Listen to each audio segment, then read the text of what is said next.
తనకు కేటాయించిన బొగ్గు గనుల శాఖ బాధ్యతలను సమర్థవంతంగా నిర్వహించేందుకు ప్రయత్నిస్తానని కేంద్ర మంత్రి కిషన్ రెడ్డి అన్నారు. మోడీ ప్రధాని కాకముందు దేశంలో విద్యుత్తు కోతలు ఉండేవని, ఇవాళ విద్యుత్తు కోతలు లేని దేశాన్ని ఆవిష్కరించారని అన్నారు. తెలుగు రాష్ట్రాలకు చెందిన మరో 4 మంత్రులకు మంచి శాఖలు వచ్చాయని తెలిపారు. రానున్న రోజుల్లో బొగ్గు కొరత లేకుండా పెంచే విధంగా చర్యలు చేపడతానని కిషన్ రెడ్డి వ్యాఖ్యానించారు. ఒక తెలుగువాడిగా దేశానికి మంచి పేరు తీసుకొస్తానని, 2 రాష్ట్రాల అభివృద్ధి కోసం పనిచేస్తానని తెలిపారు కిషన్ రెడ్డి. ఆంధ్రప్రదేశ్ నుంచి క్యాబినెట్ మినిస్టర్గా నిన్న ప్రమాణ స్వీకారం చేసినటువంటి రామ్మోహన్ నాయుడు గారు సివిల్ ఏవియేషన్ పౌర విమానయాన శాఖగా వారు మరి కేటాయింపులు చేయడం జరిగింది వారికి. అదేవిధంగా సహాయ మంత్రిగా ప్రమాణ స్వీకారం చేసినటువంటి బండి సంజయ్ కుమార్ గారికి హోంశాఖ సహాయ మంత్రిగా వారికి శాఖ కేటాయింపు చేయడం జరిగింది. అదేవిధంగా చంద్రశేఖర్ గారు గుంటూరు నుంచి వచ్చినటువంటి వారికి గ్రామీణాభివృద్ధి అండ్ కమ్యూనికేషన్ మంత్రిత్వ శాఖలో వారికి సహాయ మంత్రిగా వారికి కేటాయింపడం జరిగింది. అదేవిధంగా శ్రీనివాస్ వర్మ గారు ఎవరైతే నరసాపురం నుంచి పార్లమెంట్ సభ్యుడిగా గెలిచి నిన్న సహాయ మంత్రిగా బాధ్యతలు చేపట్టారో వారికి ఈరోజు భారీ పరిశ్రమలు ఉక్కు శాఖ వారికి కేటాయించడం జరిగింది.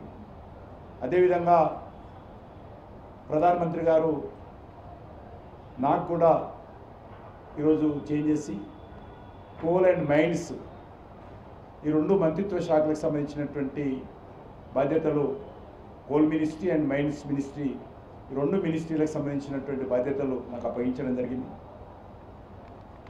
దేశ అభివృద్ధికి చాలా కీలక పాత్ర ఈరోజు బొగ్గు మరి పనిచేస్తున్న విషయం.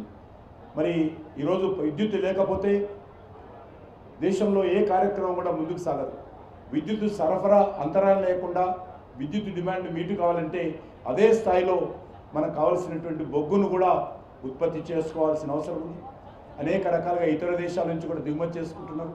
వీటన్నిటి కూడా సమన్వయం చేసుకుంటూ మన దేశంలో మరి బొగ్గు గనులు ఎప్పటి వరకు ఉన్నాయి, ఎన్ని బొగ్గు గనులు ఉన్నాయి, ఎన్ని సంవత్సరాల వరకు మన బొగ్గు గనులు అందుబాటులో ఉంటాయి, వీటన్నిటి కూడా అంచనా వేసుకోవాల్సిన అవసరం ఉంది. కాబట్టి నాకు ఇందులో ఏ రకమైనటువంటి అనుభవం లేదు.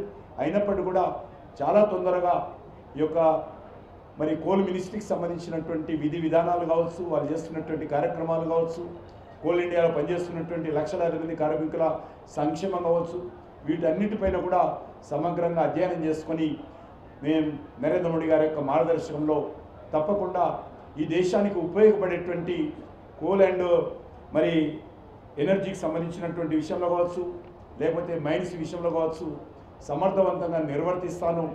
చంద్రబాబు నాయుడు గారు ఏదైతే వాళ్ళ మంత్రిత్వ శాఖలు మంత్రులు ఏదైతే ప్రమాణ స్వీకారం కార్యక్రమం ఉంటుందో దానికి భారత ప్రధానమంత్రి గారు కూడా మరి నరేంద్ర మోడీ గారు కూడా రాబోతున్నారు. కాబట్టి తప్పకుండా రానున్న రోజుల్లో ఉభయ తెలుగు రాష్ట్రాలు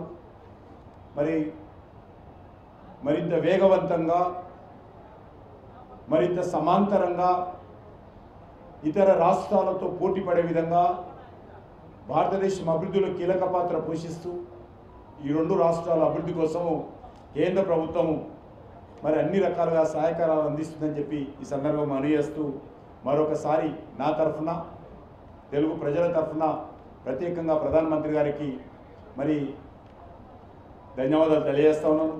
ముఖ్యంగా రామ్మోహన్ నాయుడు గారికి సివిల్ ఏవియేషన్ మినిస్ట్రీ ఇవ్వడం, మరి ఇటు హైదరాబాద్లో కానీ అదేవిధంగా మరి విజయవాడ, రాజమండ్రి, కడప, అదేవిధంగా పుట్టపర్తి, విశాఖపట్నం ఎయిర్పోర్ట్లను సమర్థవంతంగా అభివృద్ధి చేయడం కావచ్చు, వరంగల్లో కూడా మరి ఉన్నటువంటి పురాతనమైనటువంటి ఎయిర్పోర్ట్ పునరుద్ధరించే విషయంలో గతంలో కేసీఆర్ గారు పూర్తిగా నిర్లక్ష్యం చేయడం జరిగింది.